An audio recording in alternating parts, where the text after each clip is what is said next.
Today, I'm making some breakfast burritos to prep for my freezer. These burritos are so budget friendly, they cost less than $1 a piece. But the better part, these breakfast burritos are fully loaded up and do not skimp on flavor or protein. Hi, my name's Laura, and I hope you'll make yourself at home while I make some loaded breakfast burritos. Okay, the first thing I'm going to do today is get my bacon in the oven cooking. I have got 2 trays of bacon. That's 1 full pound.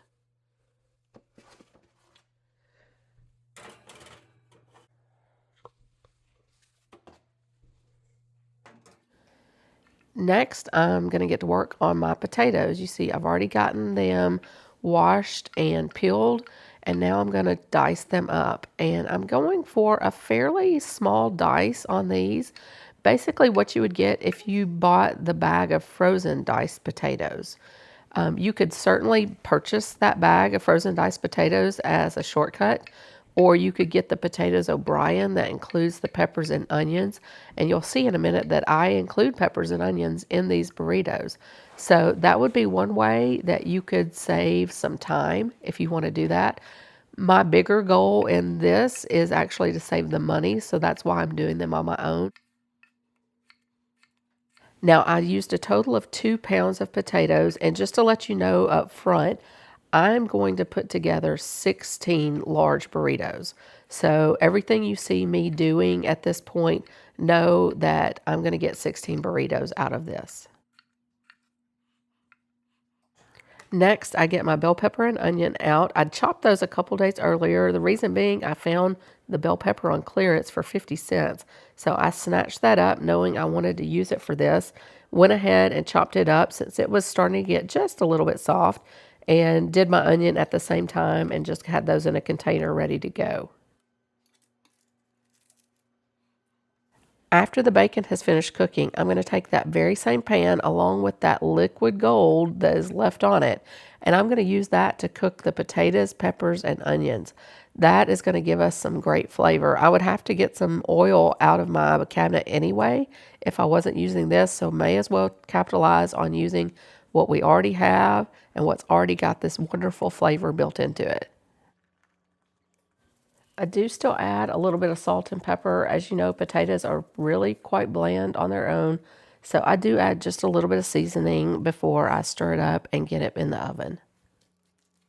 I spread those out as evenly as possible, and then I put them in a 425-degree oven for about 20 to 25 minutes. And now I'm going to get to cracking these beautiful farm fresh eggs. These were actually a gift from my nephew and his wife.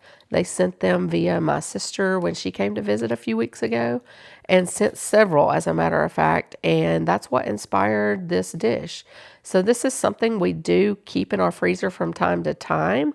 I don't always have them, but 2 or 3 times a year I like to make these burritos. And since I now had an abundance of these eggs to use, this was a perfect opportunity for that. I did a total of 16 eggs, that's 1 per burrito, and then you saw I added some salt and pepper as well so that every layer of the burrito gets nice and seasoned, and I'm just whisking them up and getting ready to scramble them in just a minute. Now that my bacon has cooled off completely, I'm going to give it a nice chop and just basically getting each component ready for the assembly line when it comes time to build the burritos. Next, I'm going to get my eggs cooking. So I've got some butter melted in a pan on medium heat, and I've got that going. It does take just a bit. Bear in mind there are 16 eggs, but with a little time and patience, we will get there and get these eggs scrambled. After a few minutes, the eggs are done, and I check on my potatoes, and those are looking nice and golden brown, and they're done as well. So I take those out of the oven, and I set those on the counter to rest for just a little bit and cool off before we put together our burritos. Okay, I'm going to show you how I load up my burritos on this one right here, and then I'll get to rocking and rolling on the rest. Okay, I'm going to get a nice serving of potatoes. We'll get a few more. Potatoes and peppers and onions. Next, I go in with my egg. Remember, we want about 1 egg per burrito. Now, my bacon, we want about 1 slice of bacon on each one. That looks pretty good. And now for the cheese. So you see, we are not skimping on anything. I'm going to turn it and start on this side towards me. Tuck the sides in and just roll. Continue to tuck the sides in until I've completely rolled it up.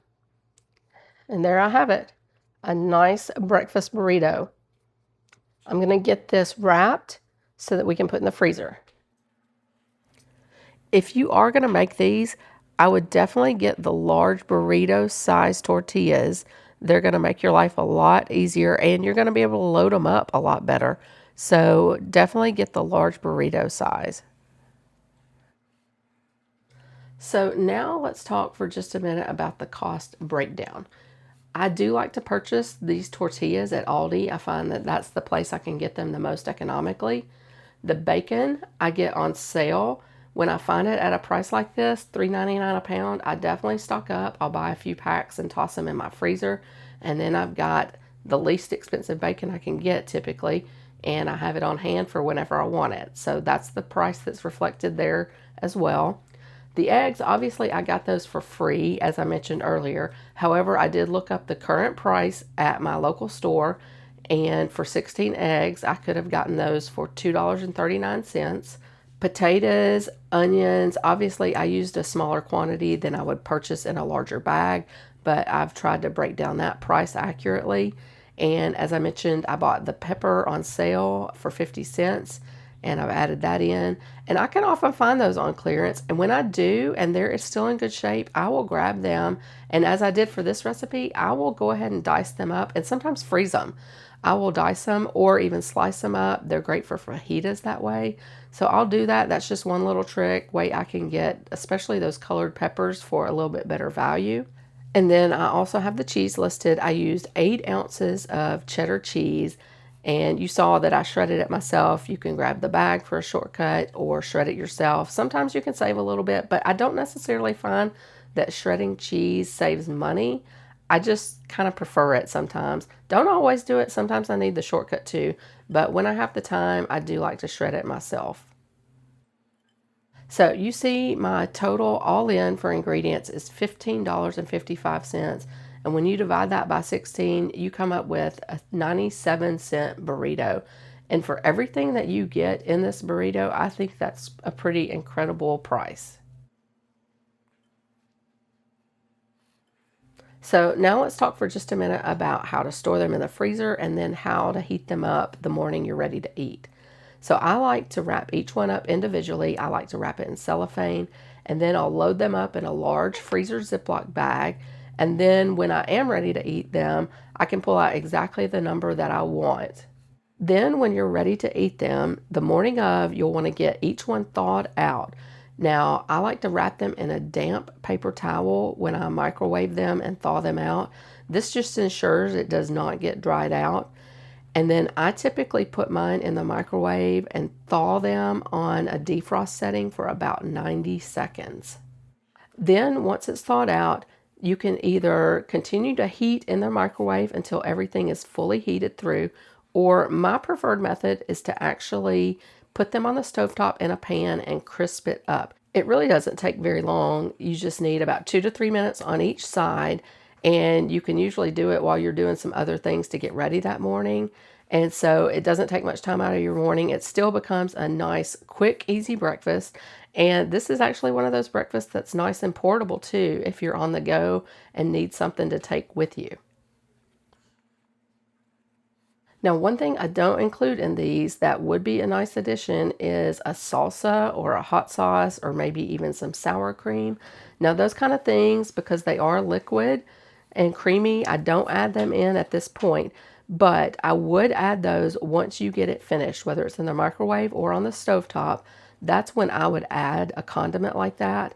But those are really nice additions to these and add some extra flavor.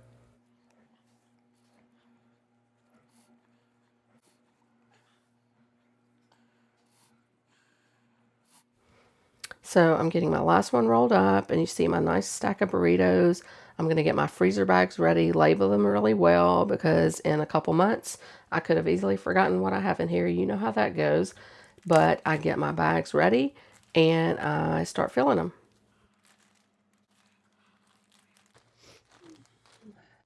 Okay, I've got it crisped up in the pan. It's a really nice golden brown. So we're going to cut into it and take a look.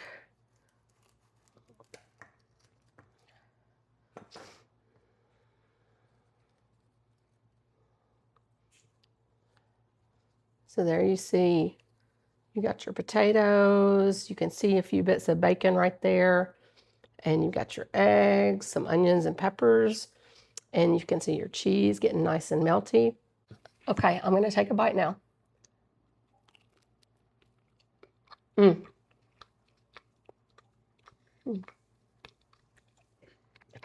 So good. There's so much going on there that is not lacking in anything. It's so flavorful. Everything's seasoned. Every layer is seasoned. And you can taste the bacon and you can taste the peppers and onions. It is so delicious. Mm. Whether you make one or you batch cook and stock up in the freezer, I hope you'll make these. Less than $1 a piece. That is a bargain. Mm.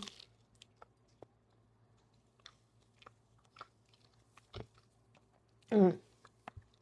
I might get some salsa to add to that. That would be really yummy.